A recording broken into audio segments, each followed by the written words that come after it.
Masa saya balik kerja, saya ada perasan ada kun dan papan tanda untuk kecemasan ditinggalkan tanpa sebarang sebab. Lepas bagi isyarat kepada motor belakang yang saya nak rapat kiri, saya pun parking motor saya selepas papan tanda. Jadi orang yang duk mai akan nampak papan tanda tu dulu sebelum nampak saya. Nak ambil kun ni, ambil yang paling hujung dulu. Jadi kita berjalan menghadap kepada trafik.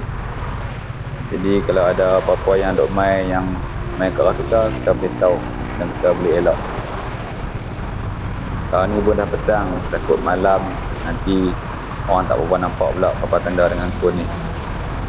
Jadi saya ambil inisiatif untuk ubah dan letak kat tepi. Inilah saya rasa cara yang paling selamat untuk simpan kun ni.